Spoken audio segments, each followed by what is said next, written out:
Hello, 8th grade. Last week we basically finished up our topic on radiation and we are going to move on. The topic that I actually decided, I was going to teach you about electricity, but I actually decided I'm going to teach you about waves. We only have a couple more weeks left and waves are really, really interesting. We know a little bit about it because we kind of talked about photons. So I want to go into that topic. We're going to talk about sound waves, and talk about light waves, waves in general that we know about, and all the energy associated with it. I think it's really fun and interesting topic, and something that probably would be a great idea to end the year off. And then we can actually also relate it to the human body with the ear and the eyes, which you know about a little bit from last year. So we'll kind of just all tie it in together.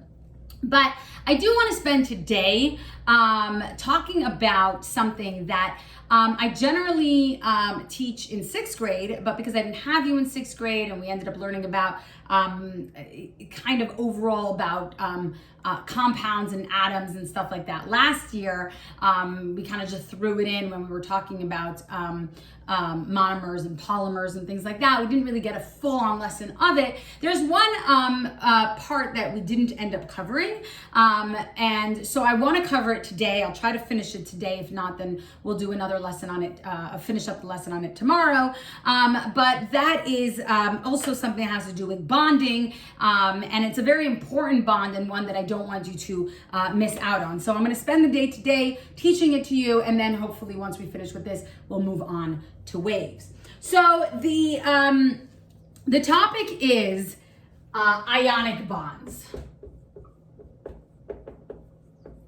So I'm going to review very quickly covalent bonds. I know on the test that some of you were like, we didn't learn it. We did learn it last year, and I did think that you did have at least somewhat of a review this year on it. It's very possible you didn't. I'm pretty sure we did talk about it, but that's okay. We will review it now, and then we'll go into ionic bonds. So one of the things is that what we're going to talk about is just bonding in general, right? Why atoms bond is because to be more stable. Atoms bond to be more stable. And we know that there are some rules that atoms want to follow in order to be more stable. So we have the duet rule, and then we have the octet rule.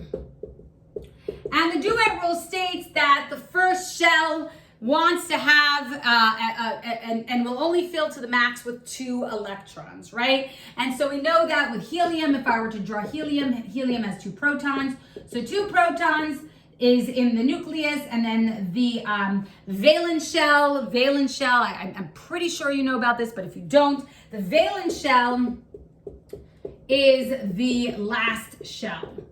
And we know that in the case of helium, the last shell is going to be the first shell because it only has enough to fill that first shell, and that's going to end up with 2 electrons in the first shell, okay?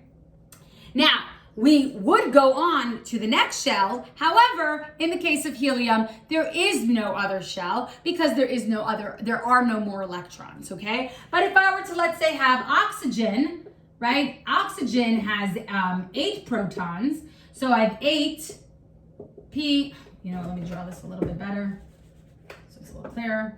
And I'm going really fast because should be a review from last year, okay? So 8P is 8 protons. So 8 protons in the nucleus. Then we have 2 in the first shell, right? Because we know that the first shell fulfills the duet rule. And then the second shell is going to fulfill the octet rule, which means that the second shell fills to the max with 8 electrons. However, if you look at oxygen itself, because I already put 2 in the first shell, right? If there's 2 already in there, I only have 6 electrons left. And if I only have 6 electrons left in my second shell, I'll only be able to have 6 in the second shell, 6 electrons in the valence shell. Now, we know that oxygen's not going to be happy because oxygen wants to fulfill the octet rule. And so if oxygen wants to fulfill the octet rule, having 6 in the valence shell, in that last shell, is not going to make it stable. And so what is oxygen going to do? He's going to bond. By the way, this is review. That's why I'm going really, really fast, okay? he's going to bond with other things. So for instance, in H2O, oxygen is going to bond with two hydrogens. Two hydrogens, right? We know it has one proton, one electron, one proton, one electron. We've discussed this.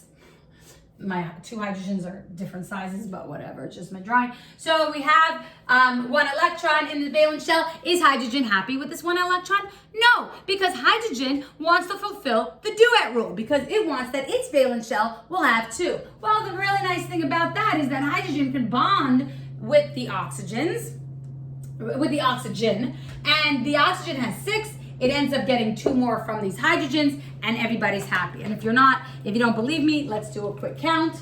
So this hydrogen, 1, 2, happy. This hydrogen, 1, 2, happy. This oxygen, 1, 2, 3, 4, 5, 6, 7, 8, happy. Right? Everybody's happy, everybody's stable. This is a molecule that will end up coming about because it's very stable. Everybody has either met the duet rule or the octet rule. And by the way, some of you might be thinking, well, why would some meet the duet rule and not meet the octet rule?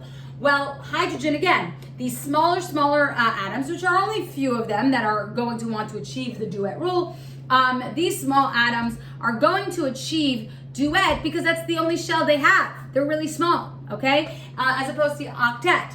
Now, once we get further out, right, second shell holds up to 8, third shell holds up to 8. Once we get to the fourth shell and further out, the rule starts to change. We're not going to get into that, but the rules do start to change. But octet is the rule. When we talk about the last shell, the valence shell, the rule is that it always wants 8, no matter what was previously in the inside. But the really nice thing is that the atoms that we're going to deal with are we're only going to deal with shells number 2, shells number 3. So we're only dealing with 8 in those shells, max 8 in those shells anyway. So you don't have to worry too much about anything further than that.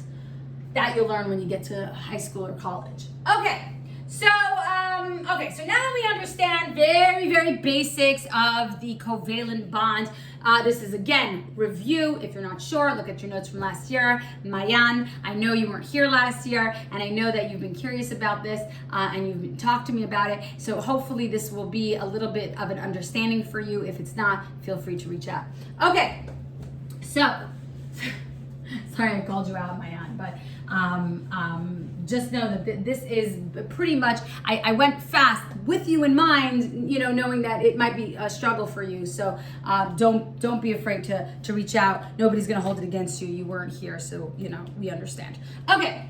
All right. So let's now move on to ionic bonds, which is something that none of us spoke about last year, and this will be new for everybody. So let's talk a little bit about ionic bonds, and I'm not going to give you the definition yet. We're going to talk about the definition at the end of this. But ionic bonds work in 2 steps, okay? So there's 2 steps. So step number 1 is the formation of ions. Oops. The formation of ions. And we're going to talk about anions and cations. And this follows the duet octet rules, and we're going to talk about that, okay? So the first step is the formation of ions, anions, and cations, and this follows the duet and octet rule, and we're going to talk about that soon. I know that you don't know it yet. Number 2, formation of bond.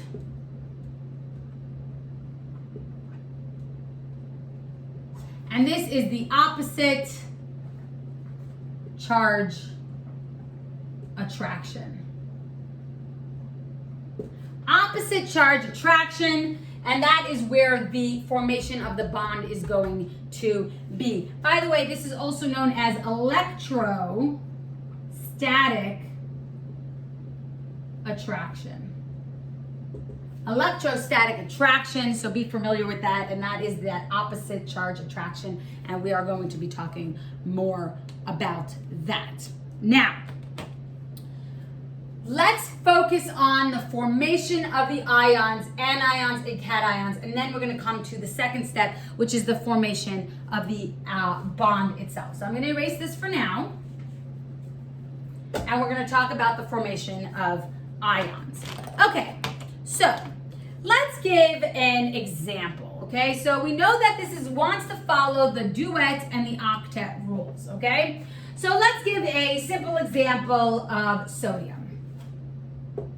If you look at sodium, sodium is number 11 on the periodic table, okay? So, which means that it has 11 protons.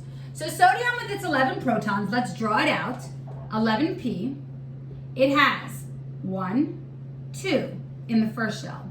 It has 1, 2, 3, 4, 5, 6, 7, 8. They should be about equal distance, but it's okay.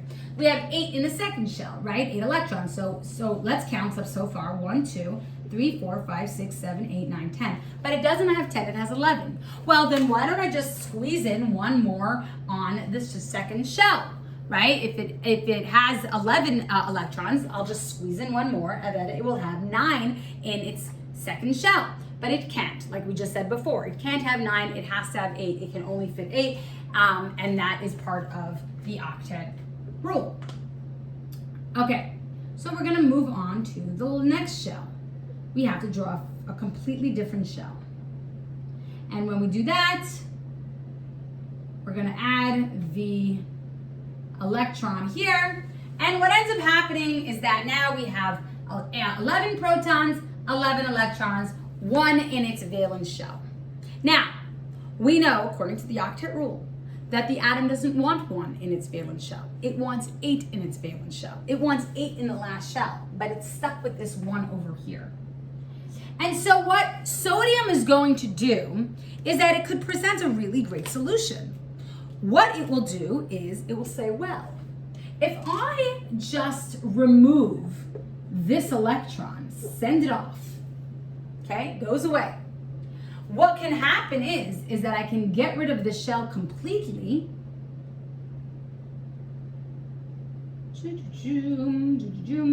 Get rid of the shell completely, and guess what? Now I have fulfilled the octet rule. I have 8 here. 1, 2, 3, 4, 5, 6, 7, 8. Right? Sodium is going to be very happy. Right? It got rid of this electron, and the octet rule has been fulfilled. And that's exactly what it's going to do. But let's just remember that when this electron left, let's think about the numbers. I have 11 protons, so I'm gonna write it out. Okay, 1 as far as the charges. Okay, so 11 protons. So 1, 2, 3, 4, 5, 6, 7, 8, 9, 10. I'm gonna do one extra here. 11. Okay, but I only have 10 electrons. 1, 2, 3, 4, 5, 6, 7, 8, 9, 10 electrons. Now remember, protons and electrons, right? The charges cancel each other out. So 1, 2, 3, 4, 5, 6, 7, 8, 9, 10 cancel each other out. Whoop. Something went off here. Something went off. 1, 2, 3. 1, 2, 3, 4, 5, 6, 7, 8, 9. There you go. 10. My lines were off. So 10 have canceled each other out. There's no charge there, right? Because they've been canceled, the positive and the negative. We know that they will cancel each other out. There's not going to be an overall charge. However, we have that 1 left. We have that 1 proton left, and there is going to be a charge of this 1 proton, okay? And so what happens is that when this electron goes away, the overall charge of this atom is not going to be 0. It's not neutral. That overall charge is going to be a positive 1 because I have this extra proton here. Because if I look here, 11 protons, 10 electrons, 11 protons, 10 electrons means that I have an extra positive charge. And that extra positive charge has to be accounted for. How much extra? It's only going to be extra by 1. And that's what I'm going to do, a positive 1. Okay? So this is what we call an ion. This is the formation of ions. And this is an ion, but specifically, a positive ion. And a positive ion is called a cation ion. And a really cool way to think about that is if you draw a cat and you just do pluses as its eyes, and he's happy, right? He's positive. Okay, so that's our little cat ion, if that helps you remember it a little bit. Akiva, I know you like that. All right, I will stop here. We will move on with the next one tomorrow, and see you later.